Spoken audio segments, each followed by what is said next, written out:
How's it going, guys? My name is Ted, and as promised, I'm now going to bring you a review of the Galaxy Note 2. This is a device I've had for quite some time now, and it's unique in a couple of factors. One being the massive display, 5.5 inches from the top left to the bottom right there, as well as it comes with the stylus, which fits right nicely in the bottom of the phone, so you don't have to have it separate. It actually fits right inside of the phone for you.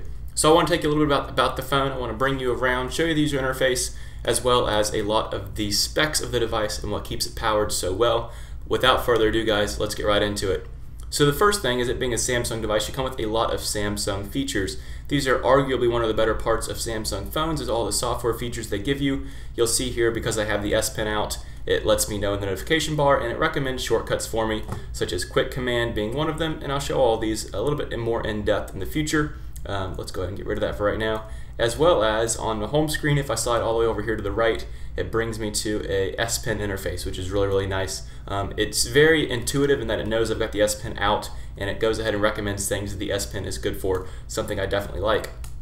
If we go into the app drawer here, this is your app drawer, as well as some of your widgets over here. You see I've got a ton of widgets. I really like widgets, really like my apps, so those are all my special apps. And the user interface is very smooth, very easy to maneuver. It's backed by a quad-core processor, which is really good. Let's actually go and do a quadrant benchmark here so you can see just how fast the device is.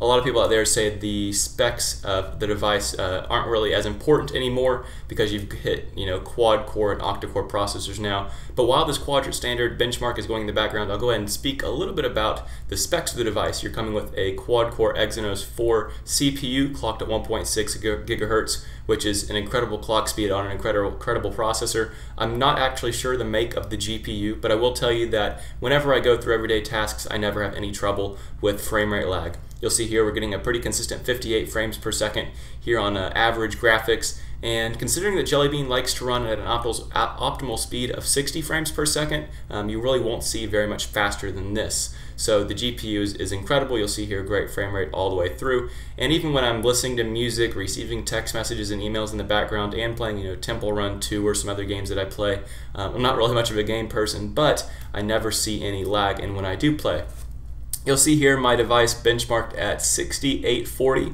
which is a good bit higher than the devices like the HTC One X, Asus Transformer Prime. However, it will not stack up quite as well as the new Snapdragon 600 series processors, as is found in the Galaxy S4 or the upcoming HTC One. So although it is a fantastic score, you'll see here it just beats the ever-living crap out of a lot of the other devices. It is not up to brand new standards. This is I think it's 6-month-old phone. However, it will stay alive because of its massive screen size as well as the stylus. These are two things that no other phone really has. There's a few competition here, the LG Optimus G Pro of course, but as far as stateside, you're just not going to find a phone this big, that's this powerful, and that has this good of software features. You're coming with Android 4.1.2. This is the T-Mobile version, so depending on who your carrier is, you might have different versions here. I recently got an upgrade to 4.1.2, and it also came with LTE support for the T-Mobile version here. As far as your cameras, let's go check out the camera interface really quick. Oh, that's the wrong button. Here's the default camera app. So around the front here, you'll see I'm coming with a 1.9 megapixel front-facing shooter up here. It records in 720p as with your video, and then if you want to go to the camera, sorry, here's video right there. It records in 720p. And if you want to go to a camera, it records I think 1392 by 1392.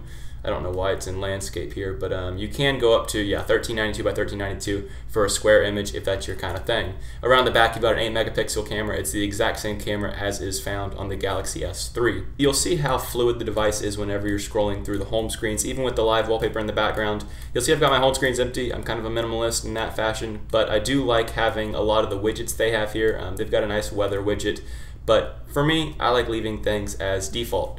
Now we'll go into a little bit of the software settings of the Galaxy the Galaxy Note 2. You'll see here you come with a motion tab, and this is something that's unique to Samsung. They've got a lot of very unique features. I'm not going to go over all of them, but you can see here there's quite a list of unique features. One feature of the S Pen, which I'll talk about right now, is its hover technology. So you'll see here, if I want to scroll on this list, I don't actually have to touch the screen. I can just hover over the screen, and it knows if it's in a list format right here that it can just slide just by hovering over the screen. Also, you'll see a little dot on the screen. I don't know if it'll come out on the video or not, but just by hovering over it, you'll know that it can see where you're at on the screen just by hovering over it. It is really nice, and it comes into play in a lot of different applications. One of them also is gallery.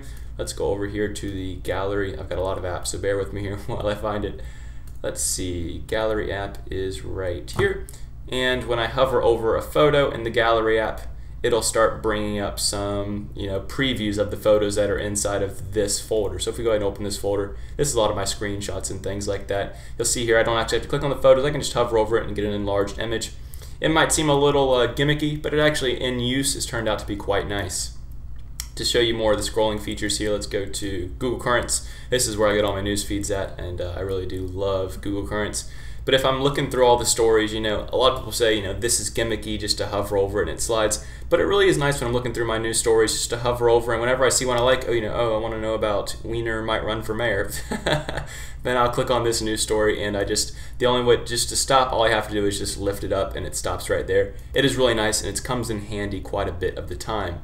So as far as overall performance of this device, with the quad-core Exynos 4 processor, you really can't get too much better. Although there are some better processors on the market, you can only get so fast.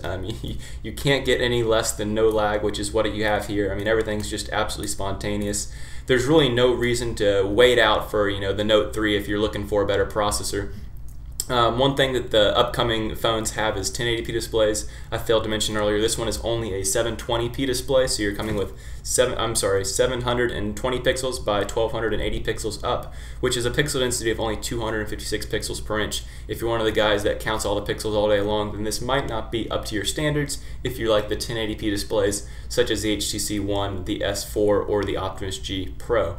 However, I will also note there is no pixelation on this screen unless you're looking at really small text, such as if you go to a PDF or something like that. That's the only time that I've ever noticed the screen looking a little pixelated. So let's go ahead and open up a PDF here.